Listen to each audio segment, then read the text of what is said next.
My name is Peter Gago. I'm the Penfolds Chief Winemaker, and I've had the great privilege of late to be involved in the Rewards of Patience tastings. We're creating the 6th edition of this text.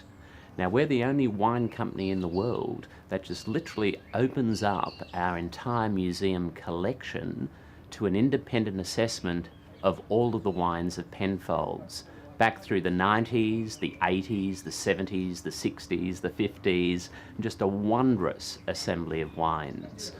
This year we asked judges from around the world, including Dr. Neil Beckett from the World of Fine Wine magazine in London, Joshua Green, the publishing editor of Wine and Spirits magazine in New York, James Halliday from Australia, the well-known author, Hugh and Hook from the Sydney Morning Herald, Andrew Calliard, Master of Wine, and of course representing the Asian region, Qingpiao Tong.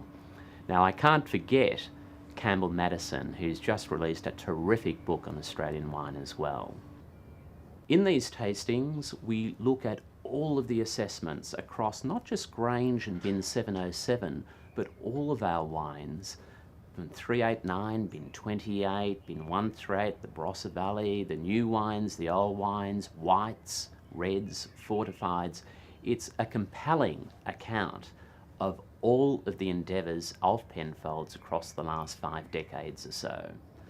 In earlier editions, we actually on occasion wrote off a wine and said, oh, you know, it's seen better days and what have you. And this edition has proven just how cyclic things are and how often you can be a little bit on the wrong side. The wines, of course, are all taken from our museum cellars, so this is all best case scenario. And the result gives us drinking windows on all of those classic Penfold reds, whites and fortifieds. So I hope you enjoy this text as we have putting the tasting notes together, staging the events, well, 4 days of solid tastings, 5 major dinners, hard job, someone had to do it, it had to be us. A great event, Penfolds Rewards of Patience, Edition 6.